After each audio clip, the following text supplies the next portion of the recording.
Ce dimanche, l'Évangile nous semble un peu plus sombre encore que ce que nous avons vu les dernières fois. C'est l'Évangile dit du jugement dernier. L'Évangile du jugement dernier est spectaculaire. On l'a souvent représenté, notamment au Moyen-Âge, gravé dans la pierre sur le tympan des églises, ou bien peint, par exemple, à la Renaissance par Michel-Ange sur le plafond de la chapelle Sixtine.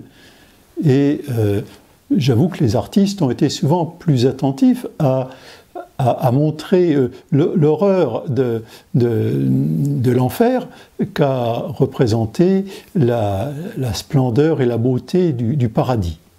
Mais c'est vrai, comme on dit, les gens heureux n'ont pas d'histoire. En tout cas, l'histoire du bonheur est plus difficile à peindre que celle de la souffrance et du malheur.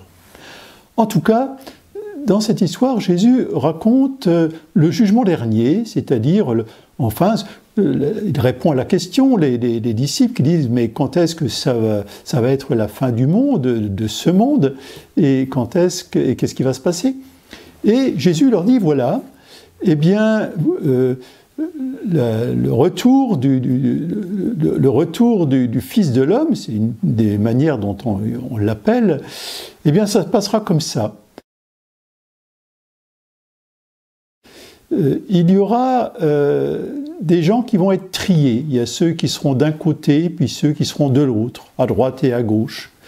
Et il dira à ceux qui seront à sa droite, eh bien, venez, les bénis de mon Père, hein, venez parce que j'avais faim, j'avais soif, j'étais nu, j'étais en prison, j'étais malade, et vous m'avez visité, vous m'avez nourri, vous m'avez habillé, vous m'avez soulagé. Les gens vont être très étonnés en disant, mais enfin, quand est-ce que ça s'est passé ? On ne pouvait même pas imaginer, Seigneur, que tu pouvais avoir faim, froid, être malade, etc. On ne t'a jamais vu, quand est-ce que c'est arrivé ? Et Jésus leur dit, mais chaque fois que vous l'avez fait à l'un de ces petits, là, un de ces gens-là qui souffraient, eh bien, c'est à moi que vous l'avez fait. Ah, venez. Et il dira aux autres, mais allez-vous-en loin de moi, je ne vous connais pas.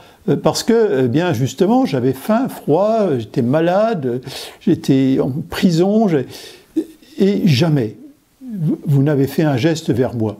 Et les gens vont être très étonnés en disant, mais enfin, quand est-ce qu'on t'a vu dans cet état-là sans immédiatement nous mettre à ton service ? Et il leur dira, mais chaque fois que vous ne l'avez pas fait, c'est à moi que vous ne l'avez pas fait, allez-vous-en. Et ils s'en iront, les uns, eh bien, vers la joie éternelle, dit Jésus, et les autres vers le châtiment éternel. Ça complète la parabole des jeunes filles insouciantes ou prévoyantes, ou des serviteurs courageux ou paresseux. Ces jeunes filles qui faisaient des provisions d'huile pour la lampe, et les serviteurs qui accroissaient la fortune de leur maître chaque fois qu'ils faisaient de bonnes actions, de belles actions, chaque fois qu'il faisait du bien. Mais Jésus, là, va donner une précision supplémentaire qu'on n'avait peut-être pas eue. L'époux ou le propriétaire, eh bien, c'est le Seigneur qui, de façon invisible, nous a déjà rencontrés. Il n'a pas attendu la fin du monde. Et il nous donnait, à travers ceux qui avaient besoin de nous, l'occasion d'augmenter l'huile de nos lampes pour la fête, pour éclairer la fête, et de multiplier le talent qui était confié pour entrer dans la joie du Seigneur. Alors, la différence, c'est que dans les deux premières paraboles, vous l'avez bien compris, les gens sont bien conscients de leurs responsabilités. Les jeunes filles savent qu'elles sont là pour éclairer le chemin de l'époux. Les serviteurs savent qu'ils doivent augmenter la fortune de leur maître. Alors que là, ce sont les gens qui découvrent qu'ils ont fait exactement ce que le Seigneur attendait d'eux, sans même le savoir. Et inversement, bien entendu, c'est ça le problème.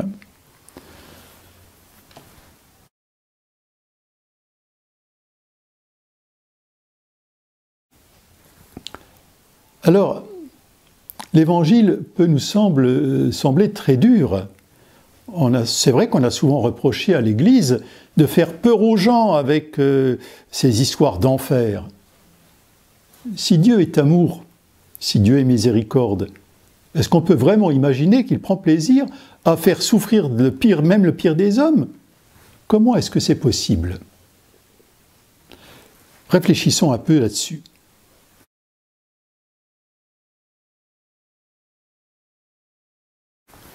Tout d'abord, ne tirons pas de conclusions trop rapides sur ce qui nous attend au jour de la résurrection. Jésus prend des images pour nous faire réfléchir à nos comportements. Ici, Jésus il semble dire que le bonheur ou la souffrance éternelle, ça va se jouer sur un verre d'eau qu'on aurait offert ou refusé. Or, je suis bien certain que moi, peut-être vous, sûrement, dans notre vie, il y a bien un jour où on a offert un verre d'eau et il y a bien un jour où on a refusé ce verre d'eau. Hein? Alors, bien sûr, on ne rencontre pas tous régulièrement des gens qui ont des problèmes, qui sont dans la souffrance, dans la misère, dans la maladie. C'est peut-être plus facile si vous êtes médecin ou si vous habitez à côté d'un centre d'accueil des réfugiés, ou alors si on frappe à votre porte. Mais si j'habite au fond de la campagne, c'est peut-être plus rare.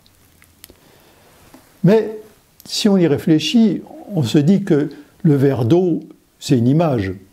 Le vêtement qu'on va mettre à quelqu'un, c'est une image. Pas toujours une image d'ailleurs, ça arrive vraiment aussi, mais ça peut être aussi quelque chose de spirituel. C'est-à-dire que Jésus avait dit, vous savez, un homme, ça ne vit pas seulement de pain, ça vit aussi de la parole qui sort de la bouche de Dieu.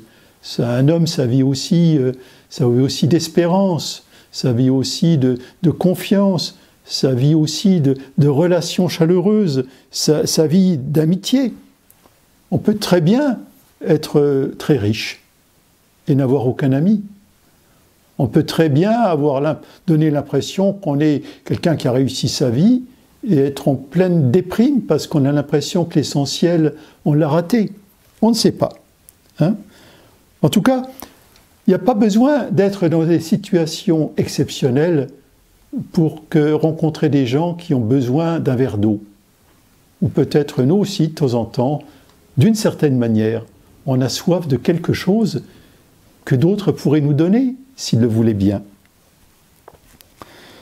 Même si on pense qu'on n'a pas grand-chose à donner, vous savez, il y a des malades qui font du bien aux gens qui venaient les soigner. Hein? Il y a des gens qui sont complètement prisonniers dans leur corps et qui en même temps sont tellement libres dans leur tête qui nous aident à voir autrement. C'est merveilleux. Hein? Donc chacun, sans aucune exception, s'il réfléchit bien, s'aperçoit qu'il a peut-être quelque chose qu'il peut donner à quelqu'un. Hein? Et puis, en ce moment, soit dit en passant, le téléphone, c'est un merveilleux instrument pour pouvoir entrer en communication, pour pouvoir offrir à quelqu'un qui est dans la solitude un peu de chaleur. Bon, la condition, c'est d'avoir le cœur ouvert, d'avoir envie de donner quelque chose. Alors, faisons confiance à Dieu sans nous effrayer trop vite de ces histoires où, pour un simple verre d'eau raté, on aurait tout perdu. Mais enfin, écoutons ça quand même bien. Hein? Parce qu'il y a quand même un problème qu'il faut entendre. Vous avez noté qu'il reste dans la parabole comme une sorte de séparation absolue, totale, radicale, entre ceux qui sont au paradis et ceux qui en sont rejetés. Alors, comment est-ce que ça peut s'accorder avec le conseil de Jésus qui nous disait de pardonner 70 fois 7 fois? Est-ce que lui ne veut pas pardonner? Hein? On dit aussi qu'il vient pour sauver et pas pour condamner ou rejeter. Alors, qu'est-ce que ça veut dire? Pour mieux comprendre, il faut se rappeler qui est Dieu. Et surtout, qu'est-ce que c'est que cette vie éternelle qu'il nous propose? On le dit, on le chante, Dieu est amour. Mais justement, si Dieu est amour, il ne peut rien nous donner de plus ou de mieux que ce qu'il est. Il ne peut donner que de cette vie qui est construite sur l'amour. Eh bien, voyez-vous, c'est ça le problème. Dans la parabole, les premiers, vous savez, ils ont fait du bien, ils ont agi, sans se demander si c'était Dieu qu'ils servaient ou pas. Ils ont vu quelqu'un en détresse, ils l'ont aidé. Et les autres, eux, ils l'auraient fait s'ils avaient su que c'était le Seigneur. S'ils avaient su qu'ils risquaient une récompense ou une sanction, une punition. Et c'est bien pour ça qu'ils se ferment les portes du ciel. Parce que, voyez-vous, c'est les gestes gratuits qui nous font entrer dans la vie éternelle. Ceux qui ne font le bien que quand ils pensent que ça va leur faire gagner des points de vie, vous savez, un peu comme dans les quêtes secondaires pour ceux qui jouent à des jeux vidéo, eh bien, ceux-là, ils ne peuvent pas entrer dans la joie du Seigneur, parce qu'ils ne voient que leur intérêt. Or, l'amour ne voit pas d'abord son intérêt, mais l'intérêt de l'autre. Ils veulent juste être aimés. Et c'est pour ça qu'ils n'ont rien compris. Parce que le paradis, la vie éternelle, ce n'est pas d'être aimé, c'est d'aimer. C'est d'aimer comme Dieu aime, avec l'Esprit Saint, l'Esprit de Dieu en nous. Et aimer, comme disait Sainte Thérèse de Lisieux, que nous aimons bien sur la paroisse Sainte-Thérèse, aimer, c'est tout donner et se donner soi-même. Oui, l'amour est gratuit, il est généreux, il est attentif. Oui, Dieu peut aimer le pire des assassins, du plus profond amour, mais ça ne sert à rien, ça ricoche, ça rebondit, si je puis dire. Si la personne n'accepte pas de répondre à cet amour en aimant à son tour. Oui, on peut aimer quelqu'un, mais la personne va rester comme étrangère à l'amour, tant qu'elle ne fait que consommer de l'amour. Vous savez, un peu comme ces vampires dans les films qui finalement se nourrissent du sang, de la force vitale des vivants. Celui qui donne quelque chose gratuitement, si par amour de l'autre, il est comme accordé en union, en phase avec le Seigneur. Sinon, si nous restons avec un cœur de pierre, dur, insensible, eh bien, c'est ça qui nous juge. Quand constamment on a refusé d'entrer dans cet amour qui accepte de donner au moins une miette de temps, au moins un verre d'eau, au moins une seconde d'attention, au moins quelque chose de soi pour le bien de l'autre. Eh bien, si c'est pas ça, on ne peut pas accueillir Dieu. On ne peut pas accueillir Dieu en soi parce qu'il n'y a pas de place. Alors sans doute qu'on voudrait être aimé, accueilli, pardonné, avoir la vie éternelle. Mais Dieu ne nous propose que sa vie, son cœur, sa manière de voir. Il veut nous rendre sensibles comme lui.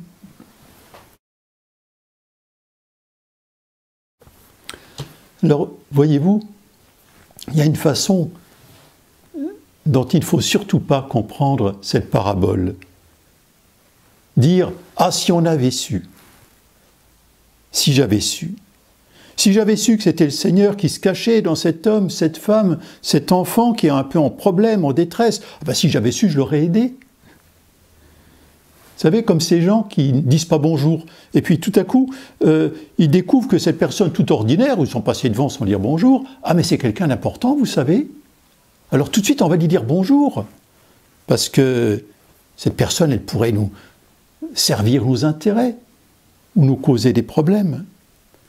Justement, c'est ce que Dieu ne veut pas, qu'on l'aide parce qu'on sait que c'est Dieu. Lui, il n'a pas besoin de notre aide. Il a tout. Il est source de tout. Il ne veut pas que notre charité, notre amour soient conditionnés par le fait qu'on sait que c'est Dieu qu'on aide. La condition pour que ça marche, pour que ça ait de la valeur, pour que ça ait du sens, c'est que ce geste d'aide soit vraiment gratuit, que ça soit ça qui soit par bonté de cœur et pas par calcul. Ben voilà, c'est ça qui juge notre cœur, c'est ça qui nous fait entrer ou pas dans la vie.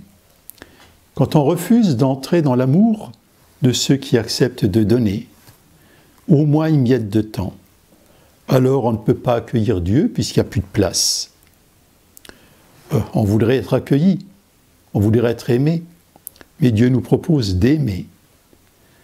Si on ne veut pas entrer dans les sentiments de Jésus, alors on se construit déjà notre petit enfer personnel où nous sommes seuls à réclamer internellement, toujours, un amour et une vie dont on n'a tout simplement pas compris ce que c'était. Pour prendre une image, on peut penser à ces gens des fois qui sont invités à une fête, vous savez, un anniversaire, une partie, je ne sais pas quoi, puis qui restent dans leur coin. Et ils font la tête. Ils font la tête parce qu'il y a de la jalousie, parce qu'il y a de l'envie, parce qu'ils ne sont pas au centre, je ne sais pas pourquoi. Ils font la tête. Hein? Alors ils pourraient être heureux en s'associant à la joie des autres, mais plus ceux-là sont joyeux, plus eux ils font la tête, plus ils sont en colère. Et voilà, et c'est ça qui ne marche pas. Oui, Dieu nous propose sa façon de voir. Dieu veut nous rendre sensibles, de la même façon que lui est sensible à tous ceux qui sont autour de lui. Les uns ont agi parce qu'ils avaient un cœur bon, les autres auraient peut-être agi s'ils avaient su. Mais non, c'est bien la gratuité qui nous ouvre les portes du ciel.